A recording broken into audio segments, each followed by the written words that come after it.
Neptune, king of the seas, learns that the feast his mermaids bring him has floated down from British ships sunk by U-boats.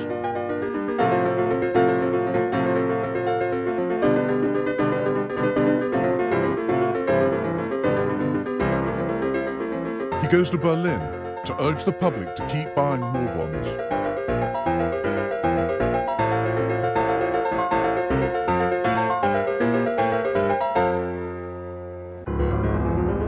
Propaganda also taught the importance of security and secrecy.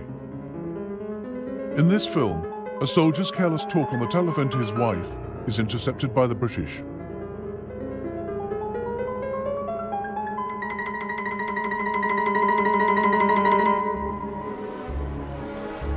Ludendorff enlisted German women to spy on their fellow citizens and root out defeatism.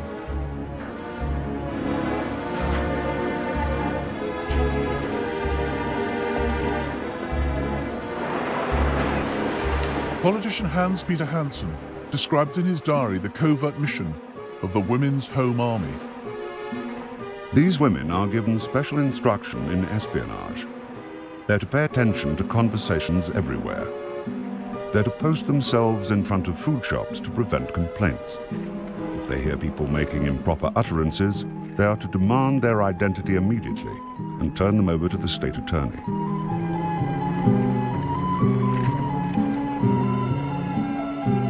In these repressive times, politics grew more extreme. In July 1917, the German parliament, the Reichstag, passed a resolution calling for a negotiated peace with the Allies. But Hindenburg and Ludendorff welcomed the formation of the Fatherland Party to reunite the nation. Financed by industry and the army, and backed by the right, it launched savage propaganda attacks against all anti-war factions. But the party only fueled Germany's slide into dissent and division. All outward distinctions of class and rank have to be avoided. The many who have grown rich through war are detested. Finer distinctions are not always made, and anyone wearing a fur mantle or well-made boots is suspected of being a war profiteer. Hindenburg and Ludendorff were running Germany as a military dictatorship. They had marginalized the Kaiser. The Kaiser is more and more the shadow of a king, and people talk openly of his abdication as a possibility very much desired.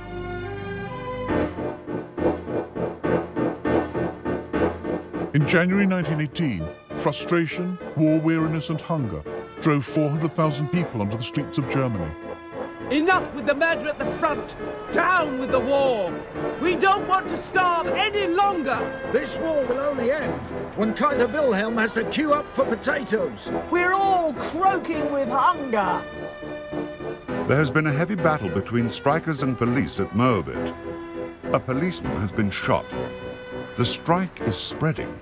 In North Berlin, streetcars were stopped, overturned, and used as barricades.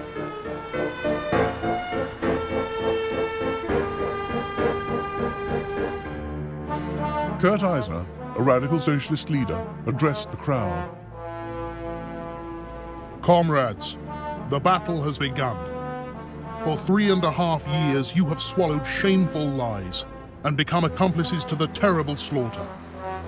If you give in now, the oppression will start all over again, and you will be sent to die in the name of the economic and military interests of a few. If you stand firm now, we will be victorious.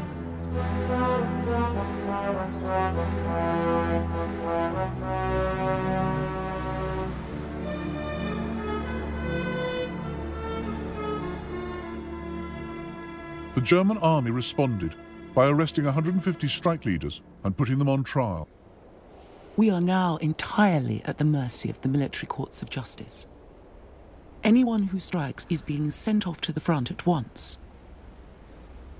In the darkest days of serfdom, men could not have been more in a state of slavery than we are in these days of militarism.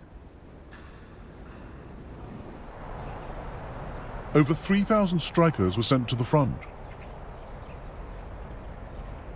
It was a foolhardy decision, only likely to spread radical and pacifist ideas into the army.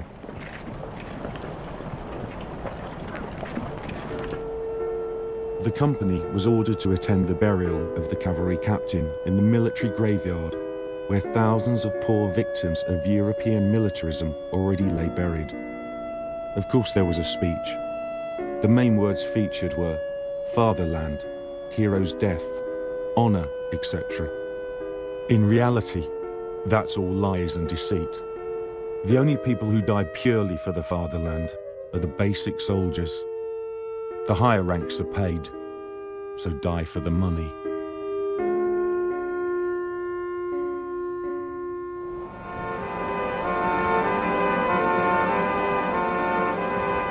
By March 1918, Germany's ally Austria-Hungary faced bankruptcy and famine. Joseph Redlich, a member of the Austrian parliament, was in despair. The financial worries are crushing. All in all, the national debt is 75 billion. And all around the country, hunger is crushing the masses. Has such hunger ever been experienced by 100 million people and more?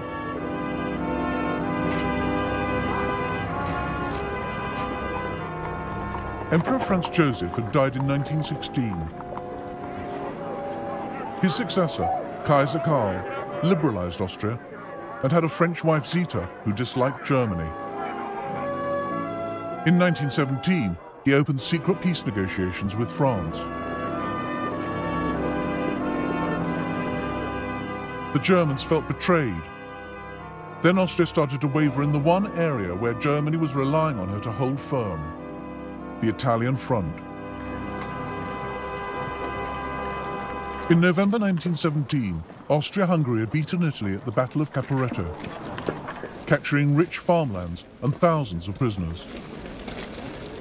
But the troops soon slaughtered the animals and emptied the granaries.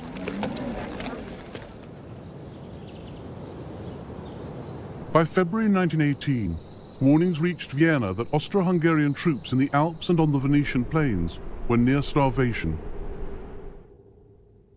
Their troops are no longer moved by incessant empty phrases, that the hinterland is starving, or that one must hold out. They must be adequately supplied to be able to live and fight. I therefore beg again for vigorous measures to overcome the present food crisis as quickly as possible. But Vienna couldn't feed herself, let alone supply an army. In April 1918, Austrian General Landwehr, in charge of food distribution, took matters into his own hands. Grain barges from Romania passed through the city down the Danube to Germany. Landwehr ordered his men to hijack one.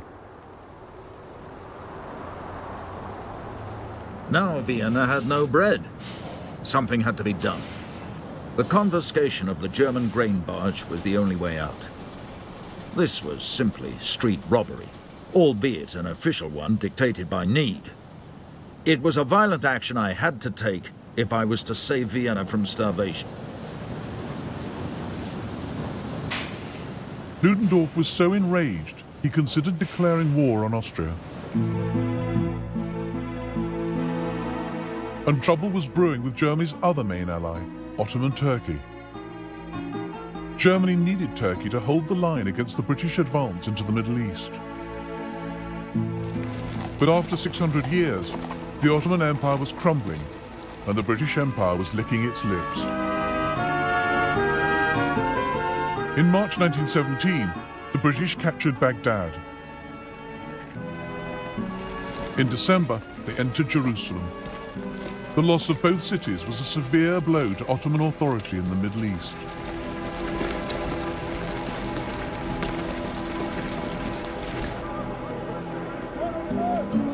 The words, "Jerusalem has fallen," spread like news of a death in the family.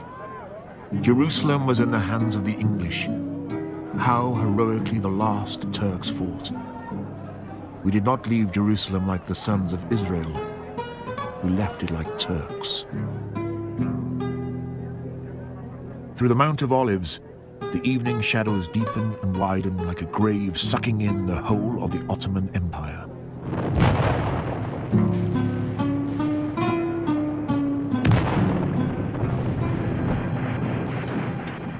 We now had to prepare our tears for Beirut, Damascus, and Aleppo. Now we thought only of Anatolia and Istanbul.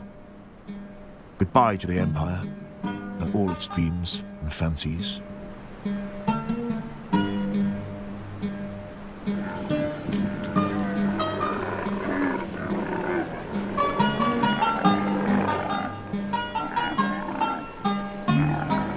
The British Army had it all. They had built roads, even pipes to distribute water to the troops. We did not have any clean drinking water. A flask full of clean water was sold for a gold coin on the Turkish side.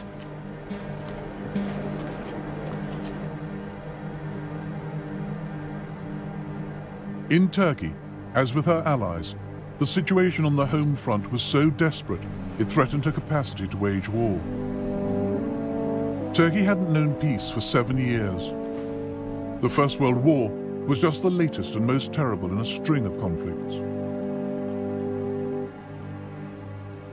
Most able-bodied men were in the army, or wounded or dead. The land was impoverished, the people near breaking point. An old farmer with a 7-year-old girl, his grandchild, came to see me. The child's father had died in Gallipoli and the mother had died as well. He begged me, for God's sake, take this child and save her from starvation and death. I took the child. Back in Istanbul, I discovered that almost all of my officer friends had taken in poor children like that from the villages of Anatolia. General Mustafa Kemal, Turkey's future leader, warned that this was a recipe for national disaster. There are no bonds between the government and the people. What we call the people is now composed of women, disabled men and children. For all alike, the government is the power which insistently drives them to hunger and death. Every new step taken by the government increases the general hatred the people feel for it. But far from relaxing the pressure on the Turkish people, their war leader, Enver Pasha, had even bigger demands to make on them. While Britain swallowed up the old Ottoman Empire in the south, Enver looked east, dreaming of a new Turkish empire extending into Central Asia.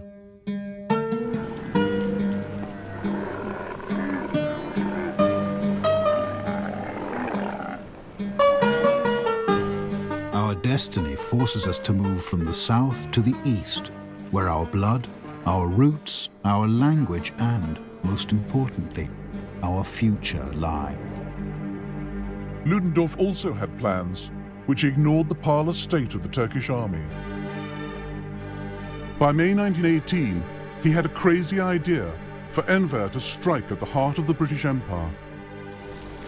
Even if we are victorious in France, it is still in no way certain that we can force the English to a peace acceptable to us if we are not able to threaten their most sensitive spot, India.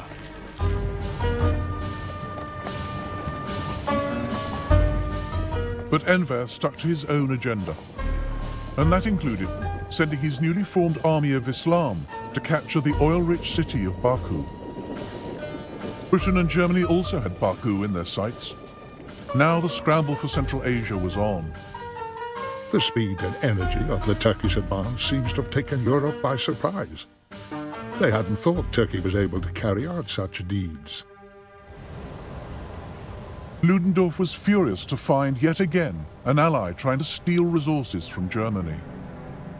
Unless the Turkish advance on Baku is halted at once and the troops are withdrawn to their original positions, I shall have to propose to His Majesty the Kaiser the recall of the German officers in the Turkish High Command.